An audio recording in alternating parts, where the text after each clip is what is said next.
አቶ ቃለአብ ወይዘሮ ሜላት እንዲገላት ነው። ወይዘሮ ሜላትን ድርጅቷን እንዳለ ካከሰረው በኋላ አሁን መሞቻ ጊዜ ደርሷል እያለም እየዛተባት ነው። ሰላም ጤና ይስጥልኝ ውድና የተከበራችሁ ቤተሰቦች በያላችሁበት ሰላማችሁ ብዝዝት ትርፍርፍ ይበልልኝ።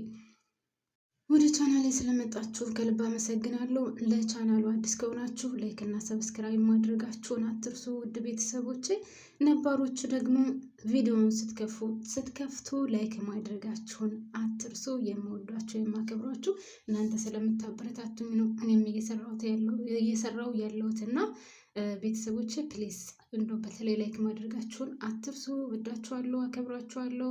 ፈጣሪ በያላችሁበት ሰላማችሁን ያብዛልኝ። ከምቀኛና ከሸረኛ ከመጥፎ ጓደኛ ፈጣሪ ይጠብቃችሁ። አመሰግናለሁ ቤተሰብ። አቶ ቃለአብ በዛሬው ዕለት ከስንት ጊዜ ቆይታ በኋላ ወይም ከስንት ጊዜ መጥፋት በኋላ ዛሬ ከች ብሏል። እንግዲህ ዛሬ ደግሞ ከመምጣቱ ገና ነገር እየጎነጎነና ነገር እያብሰለሰለ ነው ያለው ወይዘሮ ሜላትን እንዴት ማክሰር እንዳለበት። እኔ ግን የሚገርም ነገር ሰው በሰው ሞት እንዴት ይደሰታል? አቶ ቃለአብ በወይዘሮ ባዩሽ ሞት በጣም ደስተኛ ነው። ብቻውን ይጠጣል፣ ብቻውን ይበላል። ደግሞ እኮ ብቻውን ነው፣ ካጠገቡ እንኳን ማንም የለውም ደስታውን የሚጋራለት። የሚያሳዝነው ነገር ያ ወይዘሮ ባዩሽን ገድላት የተባለው ያ የሆነ እንዝህላል የሆነ ሰውዬም ከሀገር ወጥቷል ተብሏል። አቶ ቃለአብ በተለይ ይህንን ነገር ሲሰማ ደግሞ በጣም ደስተኛ ነው።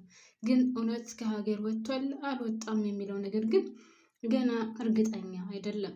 ደውለው ግን ነግረውታል ከሀገር እንደወጣ ወይም ባህር ተሻግሯል ብለውታል። አቶ ቃለአብ ይህንን ቃል ሲሰማ ሰማይን የጨበጠ ያክል ነበር በጣም ደስ ያለው። ግን የደስታ ይቆያል ይመስላችኋል? በጭራሽ አይቆይም። ምክንያቱም በሱ ምክንያት ይህ ሰው ነፍስ ጠፍቷል፣ መጥፋት ያልነበረበት። አሁን እሱ ብቻ አልበቃው፣ ወይዘሮ ሜላትንም ለመግደል እያቀደ ነው። ድርጅቷን እስከ መጨረሻው ድረስ አክስሮታል።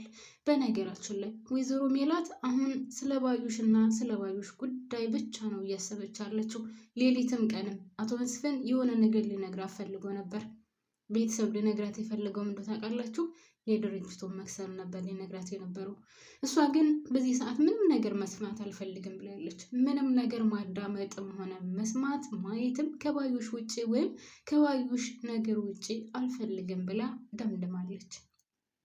እንደውም በዚህ ጉዳይ እባክሽን አስቸኳይ ነገር ነው፣ እኔ ላዚም ግዴታ ላንቺ መንገር አለብኝ ቢላትም በጭራሽ ብላ ጭራሹንም ጸብ ውስጥ ነው የገባችው። ግን አቶ መስፍን ምን ያክል ትዕግስተኛ ነው በነገራችን ላይ እውነት ለመናገር።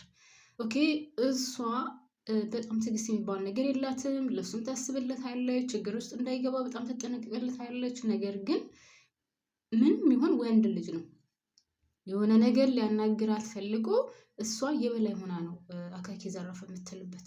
እሱ ላይክ ማለት ወንድ ልጅ ነው በብዛት ማለት ይቆጣል ምናምን አይደል፣ ያው የቤቱ ኃላፊ እስከሆነ ድረስ ወይዘሮ ሜላት ግን ነው እሷ ናት የበላይ ሆና የምትናገረው። እሷ ናት የበላይ ሆና እሷ ያለችው ብቻ ነው የሚሆንላት። አቶ መስፍን ሁልጊዜም እሺ ብቻ ነው የሚለው፣ የእሷን ቃል ነው የሚያከብረው። እና አሁን የተፈጠረውን ነገር እንዲነግራት ነበር። ነገር ግን እሷ በጭራሽ መስማት አትፈልግም።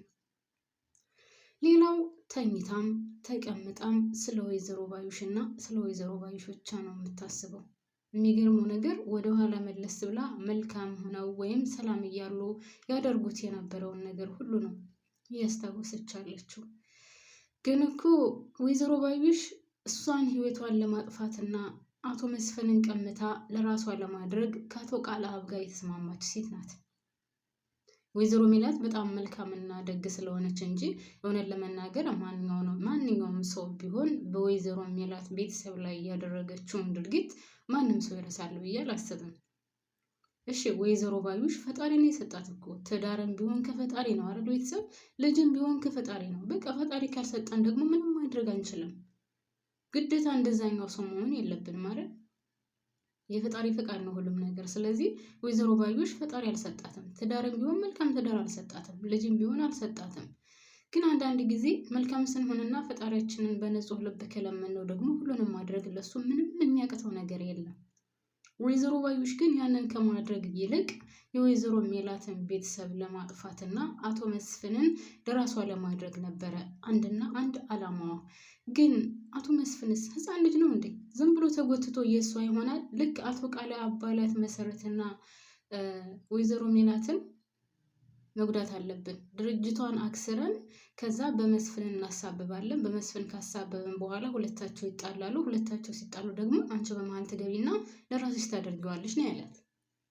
እሱ ህፃን ልጅ ነው። እነሱ በፈለጉት መንገድ የሚሄደው ወይዘሮ ባዩሽ ባለችውና ባሰመረችለት መንገድ የሚሄደው ወይም የሚፈሰው አቶ መስፍን ህፃን ልጅ ነው። የሚፈልገውንና የሚያፈልገውን ጠንቅቆ አያውቅም። ያማኔ ግን በመሃል ባጭሩ ቀርታለች እሷ። እኔ ከምንም በላይ ደግሞ እየገረመኝ ነገር ምን እንደሆነ ታውቃላችሁ ቤተሰብ? ያ ባል ተብዬው የወይዘሮ ባዩሽ ባለቤት የነበረው እንደው እኛ ሰዎች ስንባል ግን ለምንድን ነው ሰው ከሄድና ካመለጠን በኋላ የምንጸጸተው? እንግዲህ ያ ሰውዬ ወይዘሮ ባዩሽን ምን ያክል ያሰቃያት እንደሆነ ያው ወይዘሮ ሜላትም ራሷ ታውቃለች። በጣም ነበር ዋጋ የሚያስከፍላት። ሁልጊዜ ነበር የሚደበድባት። በሄደች በመጣችው ቁጥር ለመጠጥ ገንዘብ ካልሰጠችው ህይወቷን ለማጥፋት ነበረ የሚዳዳው። አሁን ግን ከሱ በላይ የተጸጸተ ሰው የለም። ምን ዋጋ ያለው? የሰው ልጅ በቁሙ ካልተረዳዳ፣ በቁሙ ካልተጠያየቀ፣ በህይወት እያለ አንተ ትብስ አንቺ ትብሽ ካልተባባለ፣ በተለይ ደግሞ ባልና ሚስት ሆኖ በዚህ ደረጃ ጭቅጭቅ ካለበት፣ በዚህ ደረጃ ድብድብ፣ በዚህ ደረጃ ደግሞ ውጣ ውረድ ካለበት ሲጀመር አብሮ መኖሩ ምንም ትርጉም የለውም። ወይዘሮ ባዩሽ እንዳይለያትና ከሷ እንዳይርቅ የመጠጥ አምጪ ብሎ ሲመታት እንኳን እሺ ብላ ነው ከየት ማምጣ ለመጠጥ ስትሰጠው የነበረው። ያው ባዶዋን ተቀመጠች ወይም ደግሞ ያለ ባል ተቀመጠች እንዳትባል እና አሁን የእሷ ህይወት እንደዚህ ካለፈ በኋላ በነገራችን ላይ እንደ ሞተች አካባቢ ራሱ ምንም አልመሰለውም ነበር። ከመጠጣትና ከመስከር ውጭ ሌላ ምንም አይነት አላማ አልነበረውም። ፈጣሪ እንደዚህ አይነት ሰው ግን አይስጣቸው እግዚአብሔርን።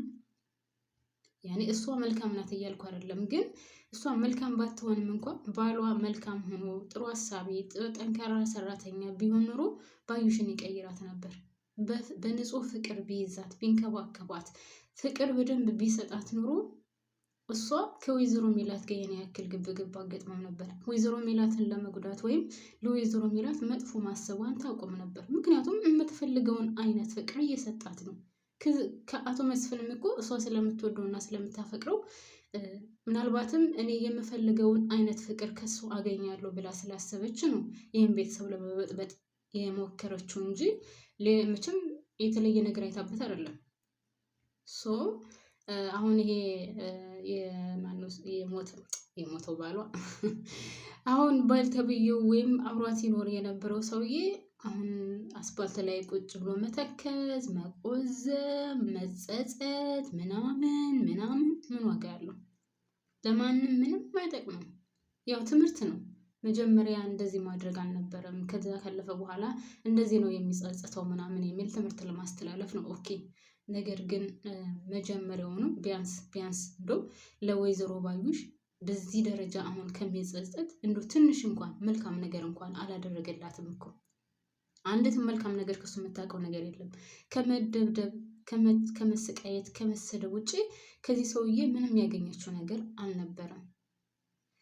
አሁን ግን እሱ አስፓልት ቁጭ ብሎ እንደሱ የተጸጸተ የለም፣ እንደሱ መልካም የለም፣ እንደሱ ጥሩ የለም። አሁን ያ በድሉ የሚባለው መጥፎ ሰውዬ ከወይዘሮ ባዩሽ ጋር እንደተቀበረ በጣም መልካምና የዋህ ቅን ሀሳቢ የተጸጸተ ከአሁን በኋላ ምንም አይነት መጥፎ ነገር የማይሰራ ሰው ሆኗል። ግን እሷ ሄዳለች፣ በቃ አትመለስም። ይታየዋለች፣ ይታገኘዋለች። እሱ መልካም ሆነ አልሆነ፣ ጥሩ ሆነ አልሆነ፣ ለሰው በጎ ሆነ አልሆነ፣ ለሰው ቅን አሰበ አላሰበ፣ ተጸጸተ አልተጸጸተ፣ የት አባቷ ታየዋለች? በቁሟ አንድም ነገር ሳያደርግላት፣ በቁሟ አሰቃይቷት፣ በቁሟ ደም እንባ እንድታለቅስ ያደረጋት ሰውዬ ዛሬ መጥቶ መጸጸቱ፣ ብቸኝነት ተሰማኝ፣ ከባዶ ቤት ተቀምጫለሁ፣ ቤቴ ወና ሆነ ምናምን። ጅብ ከሄደ ውሻ ጮኸ ይባላል እንደዚህ አይነቱ እና ምንም የማይገባ ምንም የማይጥም ነው እያደረገ ያለው አቶ በድሉ ማለት ነው። ለማንኛውም ወይዘሮ ባዩሽ ላትመለስ ሄዳለች። በቃ አልቆላታል። ያሰበችውንና ያቀደችውን እንኳን ሳታሳካ ነው እንግዲህ የሄደችው ማለት ነው ውድ ቤተሰቦቼ። ለማንኛውም ድራማው ግን ወደ መጨረሻ አካባቢ እየደረሰ ይመስለኛል። ከአሁን በኋላ ብዙ የሚቆይ አይመስለኝም እና እኔ እዚህ ላይ ያበቃሉ። ማሮችዬ ስወዳችሁ ላይክ አድርጉልኝ።